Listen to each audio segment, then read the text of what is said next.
कैसा लग रहा है? जैसे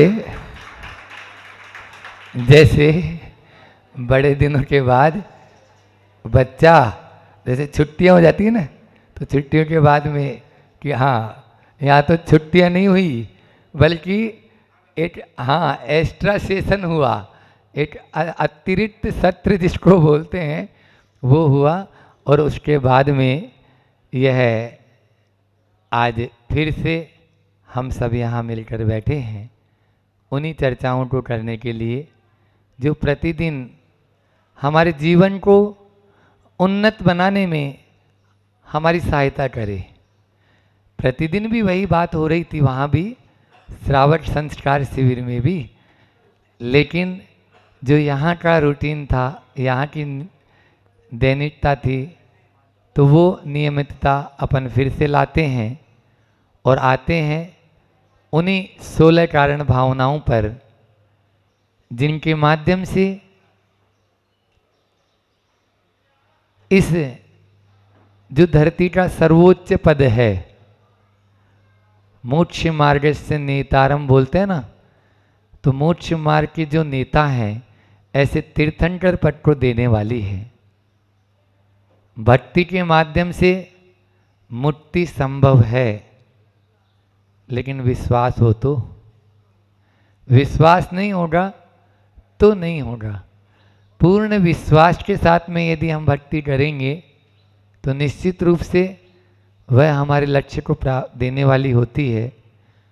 वे स्वयं अपना आत्म कल्याण करते हैं और अन्य का भी उनके माध्यम से हो जाता है, उनके निमित्त से हो जाता है।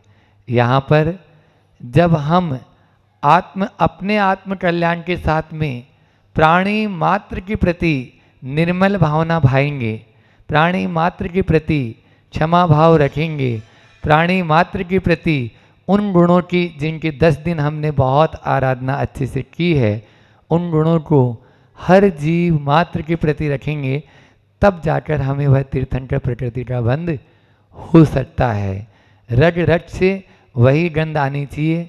थोड़ा सा पुराना देख लेते हैं अकाउंट अपना, उसके बाद में आज जो है नई भावना तो लेना ही है। तो पहली भावना अपन ने ली थी दर्शन विशुद्धि, जिसमें दृष्टि की निर्मलता के साथ में जो सम्यक दर्शन है उसकी निर्मलता की चर्चा अपन ने की थी। फिर विनय मोक्ष का द्वार, विनय संपन्नता भावना की बात की। फिर शील वृत्तिस्मृतिचार, मतलब अतिचार रहित शील का पालन होगा तभी हम उन गुणों को जीवन में धारण कर सकते हैं जिनकी चर्चा हम यहाँ कर रहे हैं। अभिक्षण ज्ञानोपयोग, निरंतर ज्ञान में हमारा उपयोग लगा रहे, हमारा ज्ञान स्वभाव जो है वह निरंतर ज्ञान स्वभावी बना रहे। अभिक्षण संवेग, निरंतर संसार के प्रति हम भयभीत रहें, संसार के भोगों के प्रति हमारा भय रहे। सत्य त्याग, जो ग्रहण किया है, अभी खूब चर्चा की अपन ने और पहले भी की कि जो ग्रहण किया उसका त्याग अनिवार्य है, त्याग के बिना पूज्य नहीं बन सकता है। सत्य तब हम अपनी शक्ति के अनुसार इच्छाओं का निरोध करना ही तब कहलाता है। यह हमने सत्य तब भावना के अंदर भावना भाई। और उसके बाद में साधु समाधि, सज्जनता, साधु का मतलब सज्जनता भी होता है। यहाँ पर जो सज्जन हैं, हमारे भीतर की जो निर्मल सज्जनता है वही हमें समाधि की ओर प्रेरित कर सकती है और समाधि हो सकती है। उसके बाद में वैयावृत्ति, सेवा करना एक धर्म है और सेवा कर कर हम दूसरे पर उपकार नहीं करते। हाँ, आप देख लीजिए, हमें अपनी वेदना को शांत करना है तो इस सेवा धर्म को अपनाना है। अपनी वेदना को शांत, हम अपनी वेदना शांत करने के लिए दूसरे की सेवा करते हैं। उसके बाद में अरहत भक्ति, अरहंतों की भक्ति हमने की थी जिसकी अभी हम चर्चा कर रहे थे, जो मुक्ति को देने वाली है। फिर आचार्य भक्ति, आचार्यों की आराधना उस दिन की, शांति सागर जी का समाधि दिवस भी उसी दिन पड़ा तो ये आया, तो वो अपन ने आचार्य भक्ति के दिन ये सब कुछ किया। फिर उसके बाद में है बहुश्रुत भक्ति, ये भी अपन ने कर लिया था। उपाध्याय परमेष्टि, बहुश्रुत का यहाँ पे उपाध्याय, जो श्रुत के पारगामी हैं, ऐसे उन 25-200 से संयुक्त जो रहते हैं उन उपाध्यायों की आराधना और उनके गुणानुवाद इस भक्ति में अपन ने किया था। आज लेते हैं प्रवचन भक्ति, ठीक है ना। ये 13वीं भावना है। 12 भावना, पहले 12 भावना अलग भा चुके थे, फिर 16 कारण भावना में भी 12 भावना हो चुकी है, अभी 4 बाकी है। उनमें से आज प्रवचन भक्ति की बात अपन करते हैं। वचन का मतलब तो होता है शब्दों का, सामान्य से जो अपन शब्दों का प्रयोग करते हैं वो वचन कहलाते हैं, लेकिन प्रकृष्ट रूपेण जो वचन होते हैं, जो तीर्थंकरों की वाणी होती है, उसको यहाँ पर प्रवचन भक्ति बोलें। और उस जिन वाणी की आराधना करने का या उसके ऊपर आज हम सब मिलकर बात करने का अवसर यह प्राप्त हुआ है। हालांकि जिनवाणी की ही बात करते हैं, प्रतिदिन जो भी यहाँ से आपको मिल रहा है हित मित और प्रिय वचन, तो वह तीर्थंकरों की आई हुई ही वाणी है उसका।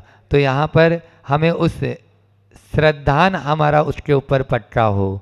जैसे माइल स्टोन होता है ना, मार्ग में माइल स्टोन होता है, तो जैसे ही अपन को वो सूचना पत्र मिल जाता है कि इंदौर इतनी दूर है, ठीक है ना, यहाँ से मान लीजिए बाहर जाते ही इंदौर का मार्ग पकड़ लेते हैं और इंदौर का पत्थर जैसे जैसे मिलता जाता है तो अपन को लगता है अपन सही मार्ग पर चल रहे हैं। ऐसे ही जिनवाणी भी हमें मार्ग बताती है ना, वह मार्ग बताने वाली है। तो वो मार्ग बताती है लेकिन उस पर चलना होगा, ठीक है ना। चलेंगे नहीं तो हम नहीं पाएंगे। पहले चरण में हमारा दृढ़ श्रद्धान उस पर हो। हम क्या है कि महावीर स्वामी को तो मानते हैं लेकिन महावीर स्वामी की बात को नहीं मानते हैं। समस्या ये है, महावीर स्वामी की खूब यानी उनकी जो है जय जयकारा करते हैं, लेकिन उनकी जो बात है, जो जिनवाणी है, उस द्वादशांग वाणी को भी हमको अपने हृदय में उतारना है। यदि उस जिनवाणी, क्योंकि वही तो हमारा कल्याण करने वाली है। आप लोग जिनवाणी स्तुति में पढ़ते हैं ना कि ये ही पैनी छैनी है, जिनवाणी मोक्ष नसेनी है, जिनवाणी, ठीक है ना। और वो यदि इसको नहीं मानता है तो उसमें यहाँ तक बोला है उस जिनवाणी स्तुति में कि वो सैनी हो के असेनी है। क्यों? और ये ही नसेनी है। आपको यदि मुक्ति के उस सोपान पे, उस मंजिल पर पहुंचना है तो ये जिनवाणी क्या है, नसेनी का काम करती है। बिना नसेनी की मंजिल पर या छत पर पहुंचा जाता है? नहीं पहुंचा जाता है।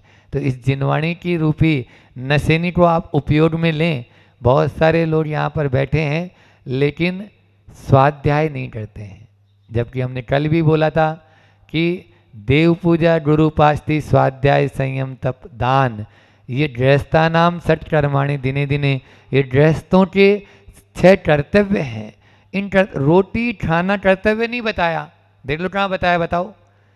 नहीं तो क्या आचार्य जो ऐसे थे उन्होंने क्या गाथा लिखी थी तो ऐसा बोल देते कि नहीं भोजन करना भी उसमें एक यानी जो है ना आहार, एक लिख देते कि आहार करना भी 6 कर्मों में वो प्रतिदिन होना चाहिए।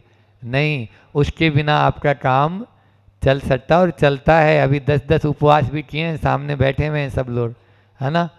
तो ये 10-10 उपवास तो बिना आहार के काम चल गया ना, तो 10 दिन तक। लेकिन बिना स्वाध्याय के नहीं चल सकता है। स्वाध्याय का मतलब यहाँ पर किताबी ज्ञान से मतलब नहीं है। 2 चीज़ होती है, एक होता है द्रव्य श्रुत और एक होता है भाव श्रुत, ठीक है ना।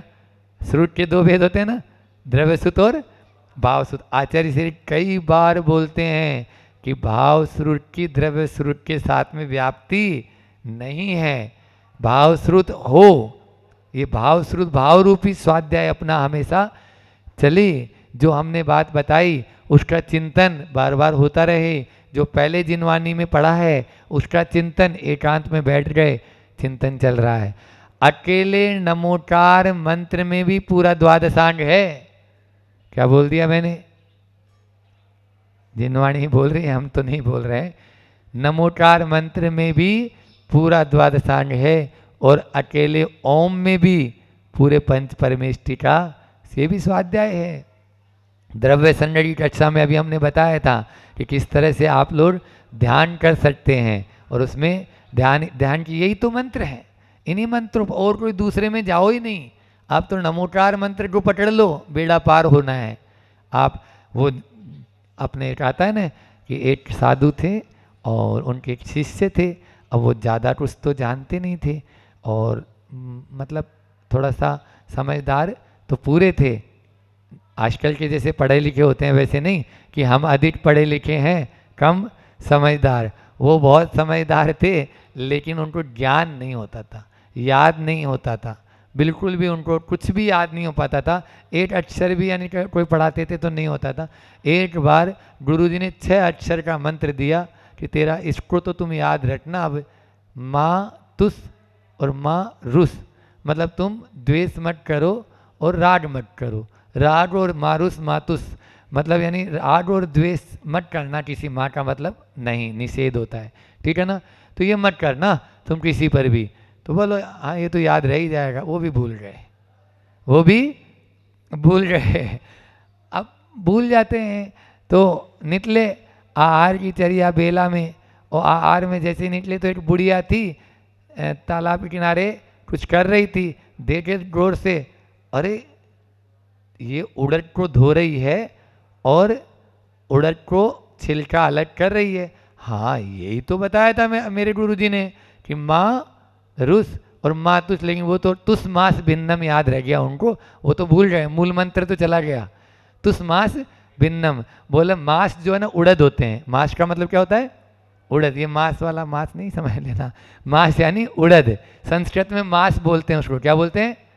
मास है। हाँ तो मास जो है उड़द था, तो वो मास यानी उड़द और तुस यानी छिलका। तो छिलका और उड़द अलग अलग है। ये बुढ़िया कर भी रही है, कहाँ आहार वाहार का ये विकल्प, अपन तो चलो ध्यान में बैठो, ये आत्मा अलग है और शरीर अलग है। यही तो वो बुढ़िया कर रही है कि दाल अलग है और छिलका अलग है। जो अंदर में दाल है और बाहर में छिलका अलग है। बैठे और भेद विज्ञान में ऐसा है नहीं बैठे कि केवल ज्ञान की प्राप्ति कर ली। क्यों नहीं? क्योंकि उनको भले ही उनको द्रव्य श्रुत नहीं था लेकिन भाव श्रुत तो था। इसीलिए भाव श्रुत मतलब भेद विज्ञान। इस शरीर अलग है और आत्मा अलग है। बहुत सारे शास्त्रों का आपने आरोढ़न कर लिया है और खूब यानी जो है ना उनको आप यानी जो है ना बिल्कुल एक एक गाथाएं रट लिए हैं, लेकिन इस शरीर पर कुछ छोटा सा कुछ भी होते ही नहीं नहीं चलो हॉस्पिटल में तुरंत इंजेक्शन लगाओ तो हो गया काम। बताओ वो गाथाएं क्या काम आएगी? कुछ काम आएगी? अरे शरीर तो मिटना ही है ना, ये तो माटी है। आज होना है तो और कल होना है तो कब तक इसमें इंजेक्शन ठूस ठूस के काम चलाओगे? हाँ मैं ये नहीं बोल रहा हूँ कि आप बीमार रहें या बीमार स्वस्थ न होएं। स्वस्थ होना हमारा काम है, लेकिन ऐसी चीज़ तो मत लगाओ जिसमें सीधा सीधा ही जो है वो आपको मान ली नॉन वेज लगा रहा है तो उसमें हिंसात्मक प्रयोग से ही बनी ना। वो तो अपने पास में जो अहिंसात्मक जो शैली है, अपनी भारतीय जो शैली है, उसके माध्यम से भी तो अपन अपना इलाज कर सकते हैं और करते ही हैं और हो ही रहा है। हम लोग लेते हैं क्या? नहीं। और लेना है क्या? नहीं लेना है, कुछ नहीं करना है, तैयार है। I am ready for every time. काय के लिए? कि तुम तो आ जा जब आना हो तुम्हारा, क्योंकि मुझे मालूम है तुम बोल के नहीं आओगे आएगी, लेकिन फिर भी कोई बात नहीं, हम तैयार हैं उस मुक्ति वधु के लिए, हर काम करने के लिए तैयार हैं। क्योंकि वरमाला ऐसे ही थोड़ी डलेगी उसके गले में, तो हमें भी विवाह तो करना है उससे। हाँ ऐसा नहीं है कि विवाह नहीं करना है, उसी के लिए तो निकले हैं दूल्हे राजा घर छोड़ के। चलिए तो अब उसके बाद में स्थिति ऐसी भी नहीं होनी चाहिए कि हमारे हाथ में दीपक है। जैसे ये अपन ने आरोढ़न खूब कर लिया, अब दीपक लेके चल रहा है आदमी, कोई गड्ढे में गिर जाए तो उसको क्या बोलोगे बताओ? कोई आदमी के हाथ में एक बार ऐसा हुआ कि एक व्यक्ति था तो लालटेन लेके चल रहा था अंधेरे में। अब लेकिन वो अंधा था, वो अंधा था, लालटेन लेके चल रहा था। तो लालटेन लेके चल रहा है तो सामने वाले ने देखा कि ये तो अंधा है, और फिर लालटेन, क्यों भाई तुम तो अंधे हो, फिर लालटेन लेके चल रहे हो। भाई इसीलिए तो आप लोग जो है ना मेरे से भिड़ नहीं जाएं, आप लोग मेरे से भिड़ नहीं जाए। स्थिति ऐसी होती है, आजकल जो पढ़ लेता है वो सामने वाले का इसी तरह से देखता है। तो हमारे पास जो ज्ञान है ना, उस ज्ञान का हम दुरुपयोग न करें।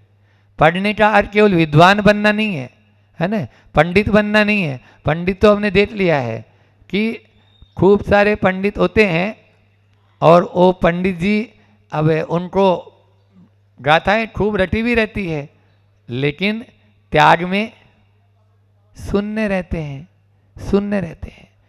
मंच पर ही प्रवचन चल रहे हैं और बाजू में पानी की बोतल भी रखी हुई है। सुन रहे हो नहीं सुन रहे हो? कान खोल के सुनो। हाँ, तो ऐसी पंडिताई क्या काम की बताओ? ये तो गड़बड़ है ना। समय सार की गाथाएं रट ली तो उन गाथाओं के रटने मात्र से थोड़ी भेद है, क्या भेद है, भिन्न है, भेद है, भिन्न है, भेद है, भिन्न है। एसी में बैठ के रट लगा रहे हैं और एक मच्छर आके बैठा ही था, उतने में खेद है, खिन्न है, खेद है, खिन्न है, दूसरी रट चालू हो गई। पहले भेद है भिन्न की बात चल रही थी ना अभी, अब खेद है खिन्न हो गया इतने में। तो इसलिए इन चीज़ों को प्रैक्टिकल आप लोग जब तक यानी प्रायोगिक रूप में उसको काम में नहीं लेंगे तब तक, और जो मूल हमारे सूत्र हैं उन पर अगाध श्रद्धान रखो। कटनी का दृष्टांत बताता हूँ। वो सूत्र जी का पाठ इनका अपने भट्टामर का पूरा संस्कृत से, हिंदी अर्थ आया ही नहीं, क्या आएगा? कभी विद्यालय में गई नहीं वो महिला, लेकिन संस्कृत में पाठ करे। तो वो क्या उसको बोला कि तुम ये पाठ करती, इसका अर्थ जानती हो कुछ? बोले सुनो, उनके एक्चुअल में भैया जो थे ना वो पंडित थे, तो सुनो ये पंडितों ने हिंदी बना दी, तो हम हिंदी नहीं पढ़त, हम तो जा पढ़ते हैं ऊपर वाली। क्यों? क्योंकि जा मूल है और हम मूल से पढ़ते हैं, इनमें कोई ढालमेल नहीं हो। नीचे जो हिंदी है ना उसमें फिर भी ढालमेल हो गया, क्योंकि वो ऊपर का संस्कृत जो है वो मूल है। तो उसके भले ही नहीं आ रहा उसका अर्थ, कोई बात नहीं, लेकिन आप लोग पढ़ो, और वो भी हिंदी जैसे तो शब्द हैं, उनका अलग से कुछ थोड़ी यानी जो है। तो इस तरह से यदि हम ये करेंगे तो निश्चित रूप से हमारे लिए यह है। तो अपन को विद्वान या पंडित केवल मात्र दूसरे को दिखाने के लिए नहीं बनना है, हमें जो भाव स्वरूप की बात मैंने की है उस भाव स्वरूप के अनुसार बनना है, तभी हम अपने आप को ऊपर उठा सकते हैं। भावों में सबके पास में आत्मा में अष्ट प्रवचन मात्रिका बराबर ज्ञान भी होगा तो हमारा कल्याण हो जाएगा। 5 यानी जो है महाव्रत और 5 समिति और 3 गुप्ती, यह अष्ट प्रवचन मात्रिका कहलाती है। इतना सा हमारी क्रिया में चर्या में आ गया तो निश्चित रूप से मान के चलो हमारा कल्याण हो जाएगा। और अन्यथा बड़े बड़े शास्त्र भी हम पढ़ लेंगे तो कल्याण होने वाला नहीं है। हमें इस द्रव्य सुख को जो है ना ढाल की उपमा दी है और भाव सुख को तलवार की। द्रव्य सुख को ढाल की और भाव सुख को तलवार की उपमा दी है। तलवार और ढाल दोनों काम की हैं, लेकिन जब तलवार कब काम करती है? जब हमारा होश हो। यदि मान लीजिए होश नहीं है तो क्या होगा? निश्चित रूप से तलवार जिस पे चलना है उस पे नहीं चलेगी, बल्कि ये भी होता है कि उससे हमारा ही अहित हो जाएगा, उससे दूसरे का हित होए वो बात की बात है, और हमारा अहित हो जाएगा। इसलिए जो द्रव्य श्रुत है ये उस चाबी की तरह बताया है जिसके माध्यम से ताला खुलेगा। देखो द्वादशांग का या जिनवाणी का हमें किस प्रकार से उपयोग करना है। गुरु सामने बैठे हैं तो वो तो आपको उतना ही परोसेंगे जितनी, जैसे माँ होती है ना, ठीक है ना, तो माँ होती है वो जानती है कि इसको ज़्यादा हजम नहीं हो पाएगा, वह इतना ही हजम हो पाएगा, इसलिए वो बेटे को उसी हिसाब से देगी, पति को उसी हिसाब से देगी, दादाजी को उन्हीं के अनुसार देगी। लेकिन आपने खुद ने उठा लिया शास्त्र जी और पढ़ना शुरू कर दिया तो उसमें लिखा है ताला तो खुलना है क्योंकि चाबी है, जिनवाणी माँ चाबी है, लेकिन कौन से ताले पे चाबी लगाना है ये तो पहले मालूम होए। नहीं समझ में आया? चाबी बनी है, वो चाबी है द्रव्य स्रोत, और ताला खुलेगा उसी चाबी से खुलेगा, लेकिन किस ताले के लिए वो चाबी बनी है ये ज्ञान नहीं है, तो आप लगाते रहो, सैकड़ों तालों पे चाबी घुमाते रहो, क्या ताला खुल जाएगा? क्या नहीं खुल सकता है। इसलिए अपने आप को यदि हमें आगे भाव स्रोत के साथ में द्रव्य स्रोत का किस प्रकार से प्रयोग, इसलिए आचार्य श्री कई बार बोलते हैं इनकी व्याप्ति है ही नहीं, लेकिन फिर भी उसके बिना भी कल्याण नहीं है। आज प्रवचन भक्ति भावना की बात कर रहे हैं तो माँ जिनवाणी की हम आराधना करें, लेकिन उसका सदुपयोग करें। ज्ञान का हम सदुपयोग करेंगे तो वो हमारे लिए आगे बढ़ाने वाला होगा, विकास में साधक होगा, और यदि दुरुपयोग कर लेंगे तो वो हमारे लिए बाधक हो जाएगा, विनाश का कारण बन जाएगा। जहाँ उसको मोक्ष की दायिनी बताया, मोक्ष का मार्ग बताया, परम तप कहा, वही हमारे लिए कुतप हो जाएगा। इसलिए उसको ध्यान में रखना है। आज का हाइकू लेकर अपनी वाणी को विराम देता हूँ कि श्रुत सूत्र जो होता है ना, बहुत सारे लोग बोलते हैं महाराज जी नया सूत्र दो ना, नया सूत्र दो ना, नया मंत्र दो ना, ऐसा आके बोलते हैं। तो आचार्य श्री जी ने इसी के ऊपर ही हाइकू ही बना दिया कि सूत्र कभी भी बासा नहीं होता, सो भाव सुधारो। सूत्र कभी भी बासा नहीं होता।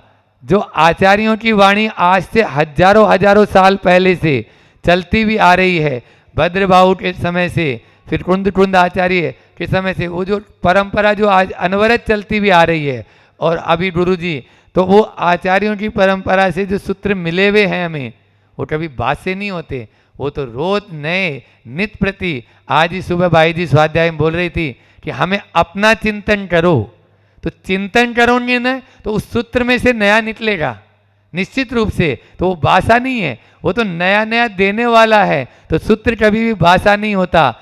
आचार्य सिंह क्या कहा?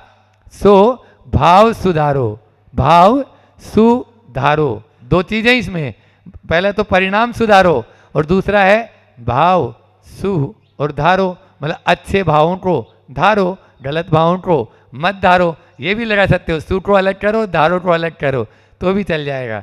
अहिंसा परमो धर्म की जय। दुख और सुख पर चर्चा चल रही थी, अभी वो चल रही है, आगे क्या पता कब तक चले। तो कल से 10 दिन पहले अपनी चर्चा हुई थी कि सुख के पीछे धर्म है। ये बात अपन में पूर्व में समझी थी।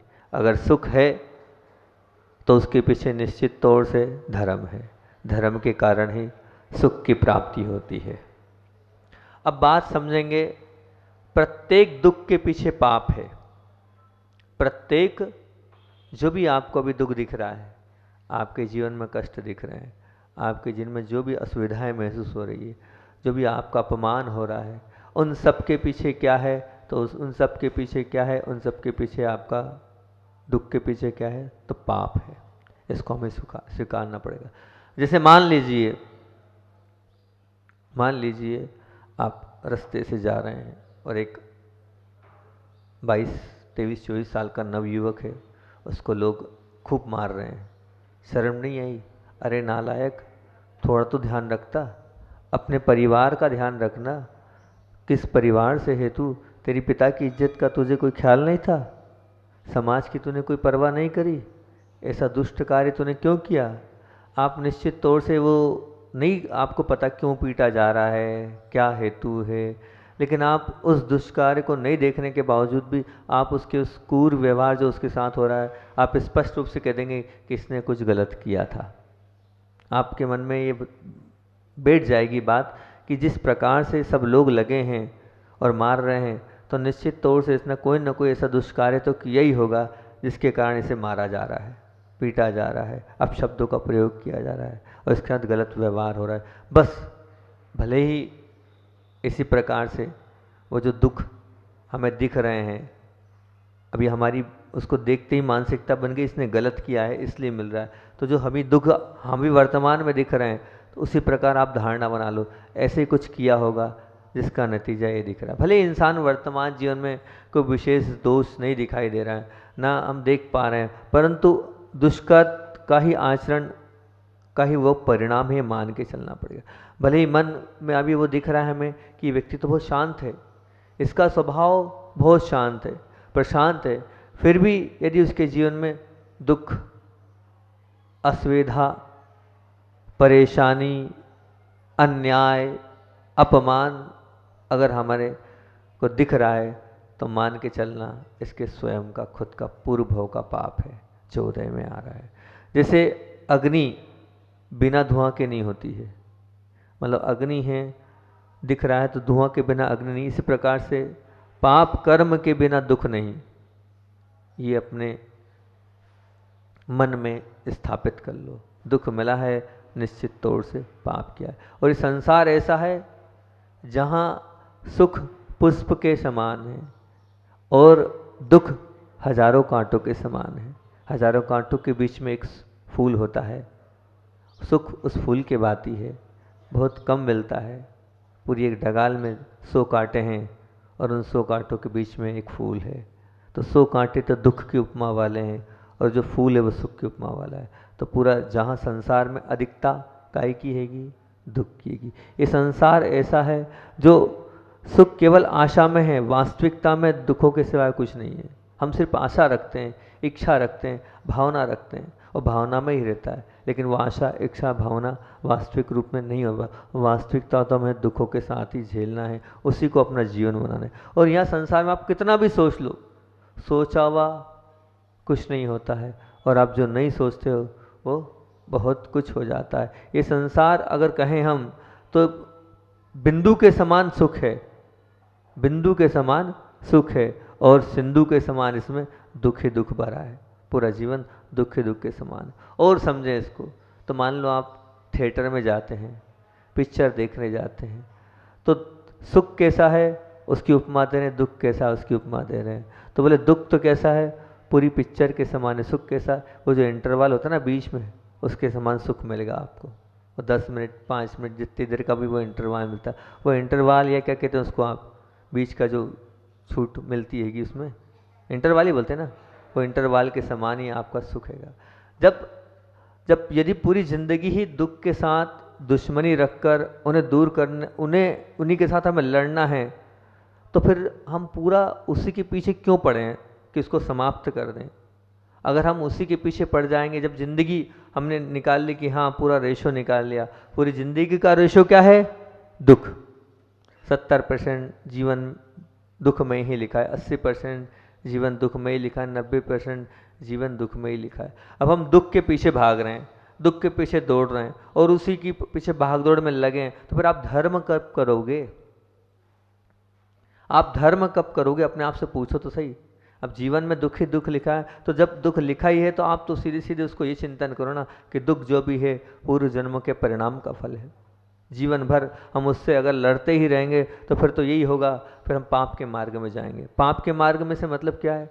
मान लीजिए किसी व्यक्ति पे बहुत कर्जा है, लाखों का कर्जा है, अब उसका ब्याज भी उसको हजारों लाखों का देना है। अब उस ब्याज के लिए फिर वो पुनः ब्याज से पैसा लेगा, तो कभी वो जीवन में ऊपर उठ पाएगा नहीं, उसके जीवन में हमेशा अंधकार ही रहेगा, उसका जीवन भविष्य कभी भी उज्जवल नहीं बनेगा, क्योंकि वो उस ब्याज को देने के लिए भी और ब्याज से पैसा ले रहा है। उसी प्रकार अगर आपके जीवन में दुख है, कष्ट है, ये मान रहे पाप से, अब उस दुख कष्ट के निवारण के लिए आप और पाप कर रहे हो, उस दुख और कष्ट के निवारण के लिए अगर आप और पाप कर रहे हो तो उसका जीवन कैसा रहेगा? आप विचार करो आप कि वो मार्ग पर आप मानो तो आपका भविष्य भी अंधकार में ही है और अंधकार में ही रहेगा।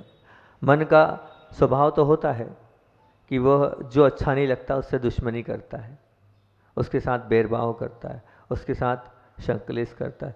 परंतु ये रवैया कब तक, कैसे, कहाँ तक करोगे आप बताओ?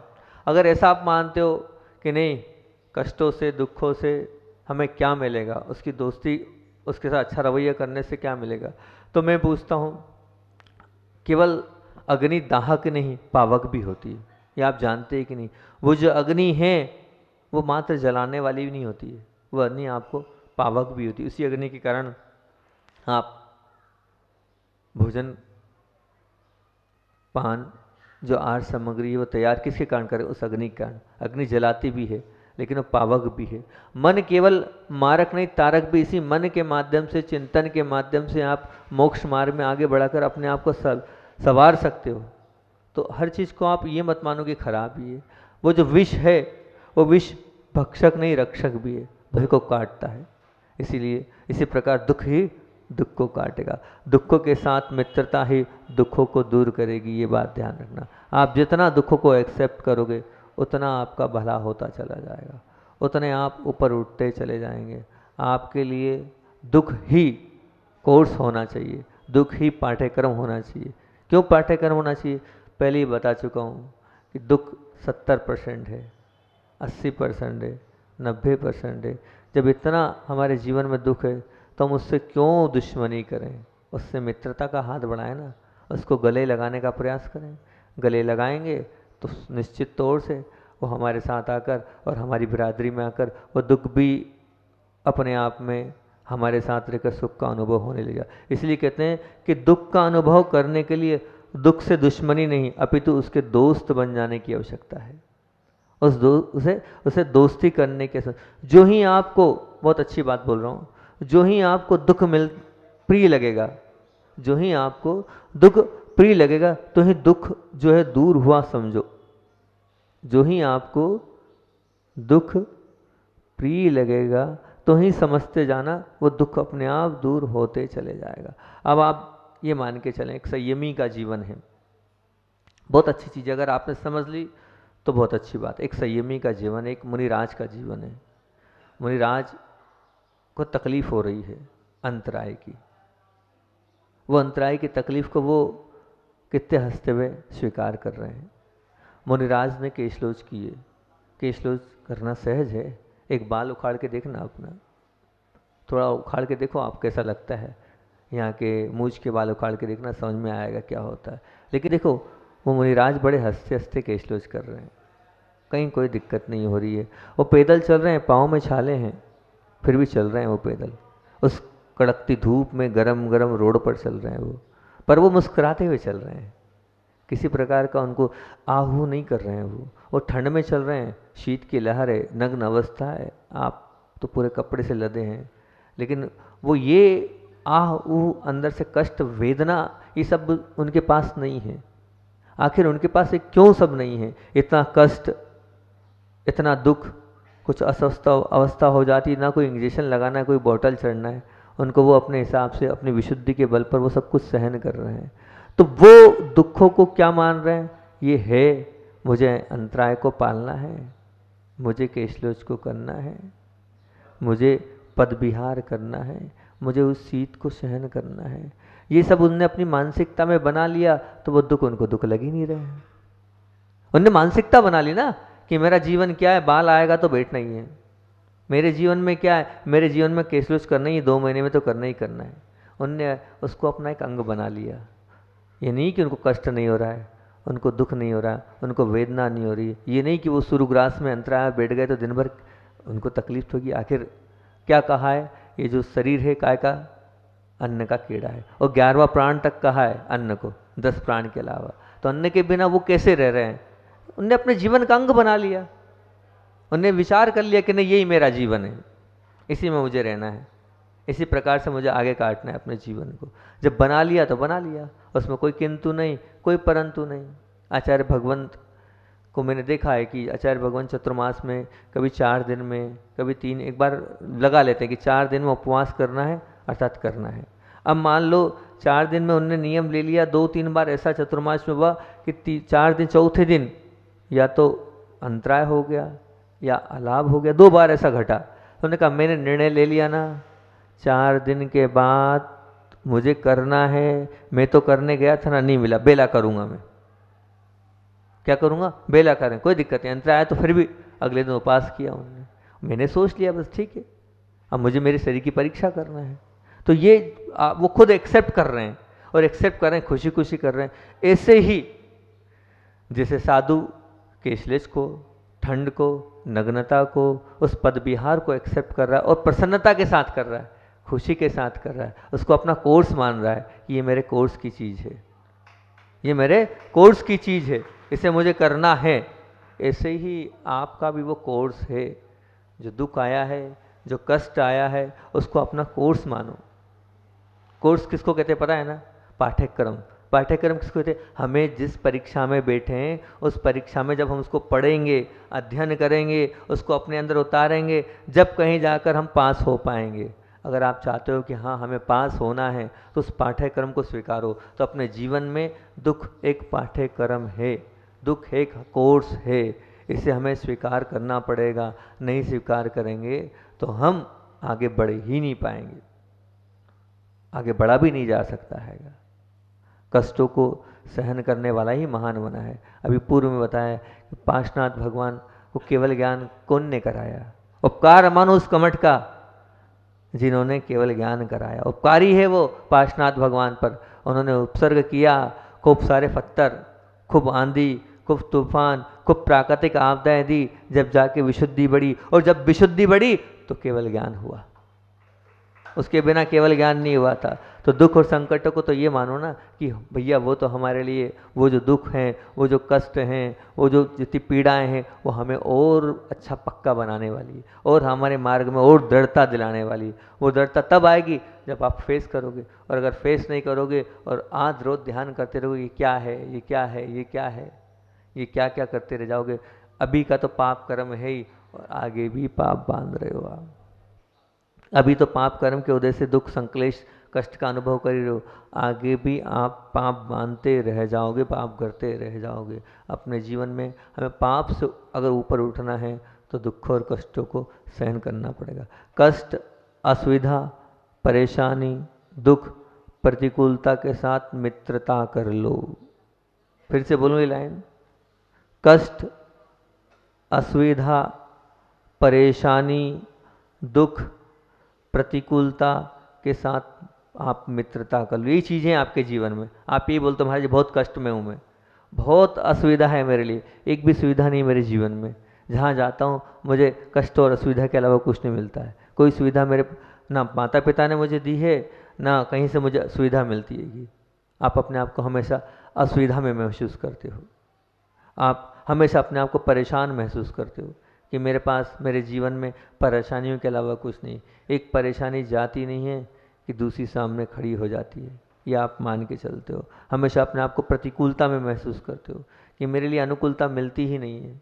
मैं जिस भी क्षेत्र में जाता हूँ प्रतिकूलताओं का सामने साम्राज्य फैला रहता है। उन प्रतिकूलताओं के साम्राज्य से मैं कैसे निकलूँ, ये आप